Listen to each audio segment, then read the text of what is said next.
Assalamualaikum. Kita berjumpa lagi di video yang ketiga. Kali ini kita membahas tentang sebuah kitab yang konon menurut Islam adalah kitab suci yang paling benar dan otentik. Menurut banyak muslim, Al-Quran yang sekarang ini sama persis dengan apa yang diterima Muhammad sekitar 15 abad yang lalu, tanpa perubahan apapun. Sebenarnya ini cuma mitos. Al-Quran yang ada sekarang ini tidak lain adalah hasil penyeragaman besar-besaran yang dicetak di Kairo, Mesir pada tahun 1924 dan dibiayai oleh Arab Saudi. Tapi video ini tidak membahas otentisitas yang semacam itu. Sekalipun Al-Quran yang sekarang ini betul-betul sama dengan Al-Quran yang diterima oleh Muhammad 15 abad yang lalu, akan sia-sia jika Al-Quran itu sebenarnya sejak awal bukan kitab suci yang berasal dari Tuhan. Betul nggak? Uang palsu yang dibuat 5 abad yang lalu dan ditemukan dalam keadaan utuh saat ini tetaplah uang palsu. Tidak akan berubah statusnya menjadi uang asli. Nah, demikian juga dengan Al-Quran. Jika sejak semula yang diterima Muhammad bukanlah kitab suci yang berasal dari Tuhan, maka Al-Quran yang sekarang tetap bukan kitab suci juga. Pertanyaannya sekarang, apakah Al-Quran berasal dari Tuhan?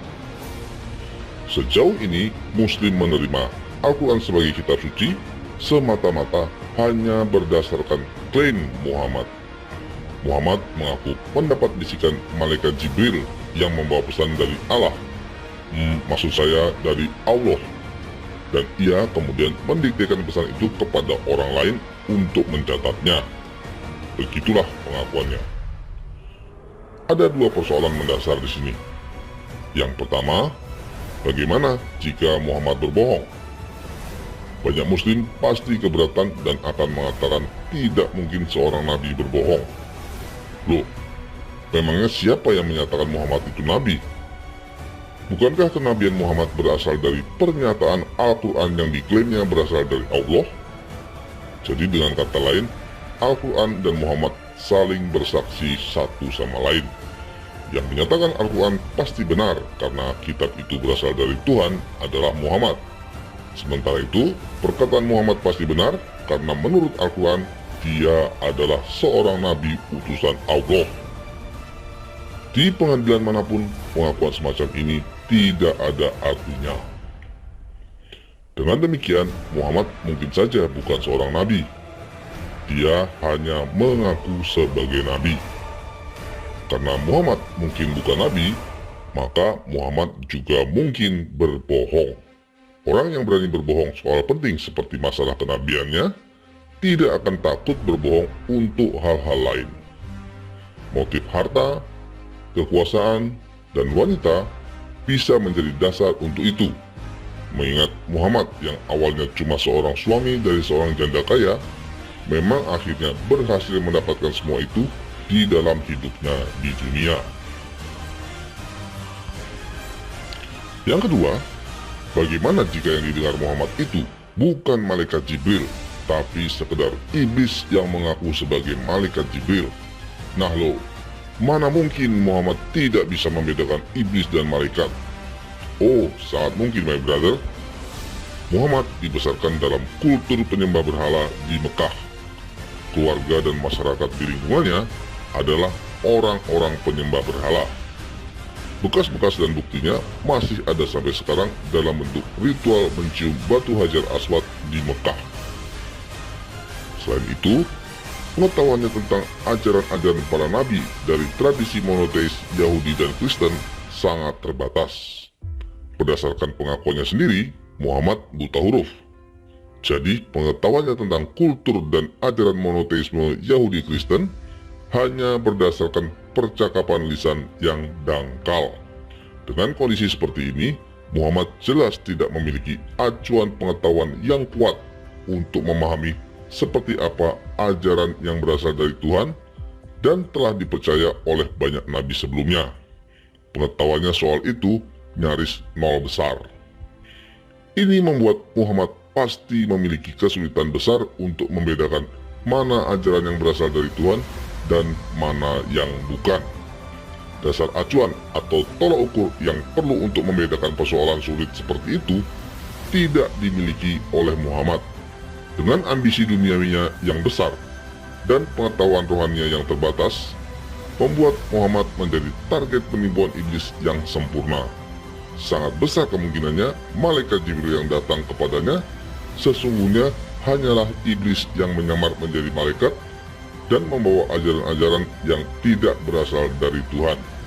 Dari kedua kemungkinan yang sangat masuk akal ini, kita sudah punya alasan kuat untuk mempertanyakan posisi Al-Quran sebagai kitab suci.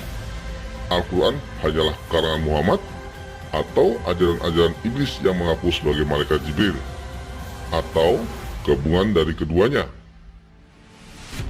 Sekarang, mari kita bandingkan dengan kitab suci lain yang juga diakui oleh keturunan Abraham, yaitu Alkitab.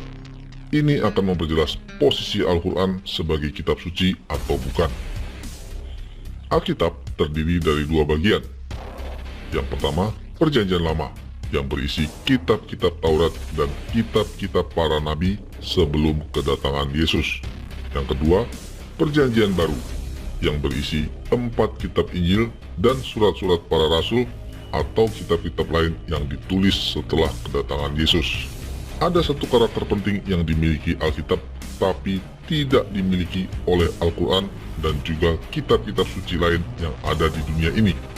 Alkitab bukanlah satu buku yang ditulis pada satu zaman oleh satu atau sekelompok orang. Alkitab adalah sekumpulan kitab yang ditulis oleh banyak orang di zaman yang berbeda-beda, namun keseluruhannya membentuk satu konsep kebenaran dan satu narasi keselamatan yang utuh. Ini adalah unsur adikodrati yang menyertai keberadaan Alkitab, yaitu unsur yang tidak dapat dibuat oleh siapapun kecuali Tuhan. Mulai dari kisah penciptaan dan kejatuhan manusia ke dalam dosa, perjanjian Allah dengan Abraham, lalu juga pembebasan bangsa Israel dari Mesir oleh Musa, sebagaimana yang tercatat dalam kitab-kitab Taurat, lalu kemudian kisah inkarnasi dan penyaliban Yesus di dalam kitab-kitab Injil, semuanya membentuk satu narasi besar sejarah keselamatan yang membingkai satu konsep kebenaran yang utuh. Tidak mungkin manusia atau iblis mampu membangun satu narasi keselamatan yang utuh semacam itu dengan menggunakan elemen-elemen sejarah dalam rentang waktu yang sangat panjang. Juga tidak mungkin manusia dan iblis mampu merumuskan satu konsep kebenaran yang utuh dan konsisten secara bertahap melalui perjalanan sejarah yang panjang. Hanya Tuhan yang mampu melakukan itu. Jadi cukup masuk akal jika kita katakan Tuhan sendirilah yang menjadi pengarang seluruh isi Alkitab. Sementara itu, para nabi dan penulis kitab-kitab suci hanyalah pekerja-pekerja yang dipilih untuk mengungkapkan sebagian gagasan-gagasan Tuhan ini dalam bentuk tulisan di berbagai kitab pada zaman yang berbeda-beda. Siapakah yang mampu menyatakan kebenaran yang utuh secara adikodrati seperti ini selain Tuhan? Bandingkan ini dengan Al-Quran yang konsep kebenarannya dibentuk hanya dalam satu zaman dan melalui satu orang. Manusia lain juga bisa melakukan hal yang serupa. Misalnya saja Siddhartha Gautama yang melahirkan Buddhisme, atau Konfusius yang melahirkan ajaran Konfusianisme, dan banyak guru-guru lainnya. Ajaran seperti ini jelas tidak memiliki unsur adikodrati. Oleh karenanya, tidak dapat dikatakan berasal dari Tuhan.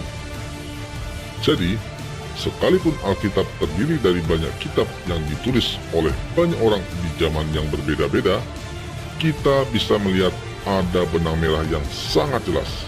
Semuanya bersumber dari satu kebenaran yang sama, yaitu Tuhan yang Esa.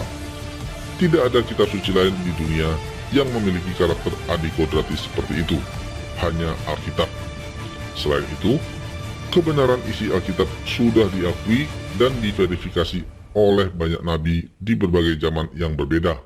Ini semakin memperkuat fakta bahwa Alkitab adalah kitab suci yang sungguh-sungguh berasal dari Tuhan. Mari kita gunakan logika dan akal sehat. Jika Al-Quran memang berasal dari Tuhan yang sama dengan Tuhan yang diakui para nabi, maka sudah seharusnya Al-Quran kompatibel dengan Alkitab dan mampu membentuk satu konsep kebenaran yang utuh. Sama seperti kitab-kitab perjanjian baru yang kompatibel dengan kitab-kitab perjanjian lama. Tapi nyatanya tidak demikian. Al-Quran tidak kompatibel dengan kitab suci sebelumnya, baik kitab-kitab perjanjian lama maupun kitab-kitab perjanjian baru. Artinya, Al-Quran tidak berasal dari sumber kebenaran yang sama dengan Alkitab. Konsekuensinya, jika Alkitab berasal dari Tuhan, baik berdasarkan pengakuan para nabi maupun berdasarkan karakter adikodrat yang dimilikinya, maka tentu saja Al-Quran yang tidak kompatibel dengan Alkitab tidak mungkin berasal dari Tuhan. Dengan kata lain, Al-Quran bukanlah kitab suci. Mengingat begitu garangnya klaim terhadap Al-Quran yang menyesatkan begitu banyak orang, sangat beralasan kalau Al-Quran disebut sebagai hoaks terbesar sepanjang sejarah manusia. Muslim biasanya berdalih, Alkitab sudah dipalsukan dan diubah isinya, sehingga Allah menurunkan Al-Quran untuk meluruskan penyimpangan yang terjadi, dan Allah menjamin kebenaran isi Al-Quran sampai kapanpun. Wow, betapa tidak konsistennya. Mari kita pakai akal sehat lagi.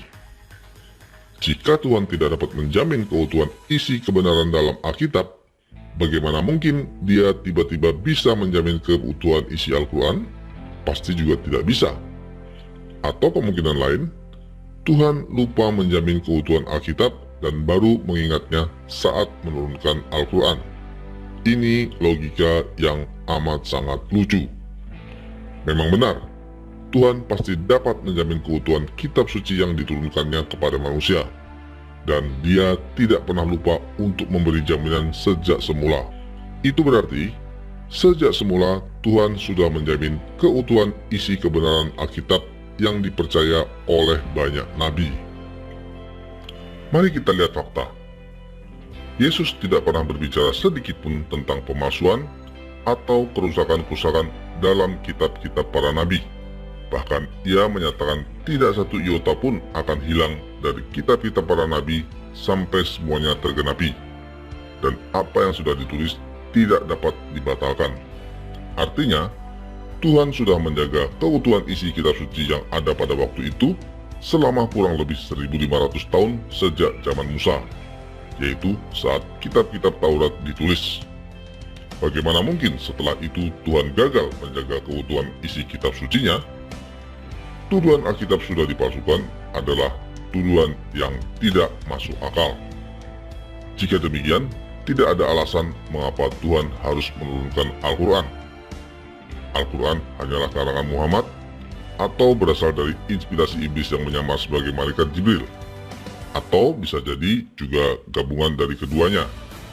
Bukan kebetulan jika jumlah surah dalam Al-Quran adalah 114. Jika kita jumlahkan kombinasi angkanya, kita mendapatkan 114 ditambah 141 ditambah 411 sama dengan 666. Angka 666 dalam kitab Wahyu merujuk pada angka yang berkaitan dengan iblis. Mungkin saja ini adalah tanda tangan iblis yang sengaja disembunyikan di dalam Al-Quran. Untuk apa iblis sengaja memasukkan angka ini? Tentu ada maksudnya. Dengan tanda tangannya ini, jika suatu saat Al-Quran mampu menggantikan Alkitab sebagai sumber kebenaran, iblis punya bukti kuat untuk mengklaim Al-Quran sebagai karyanya. Jika Al-Quran berhasil menggantikan Alkitab, itu berarti dia lebih hebat dari Tuhan. Itulah yang diinginkan oleh iblis. Sekian dulu video dari saya. Terima kasih atas perhatiannya. Wassalam.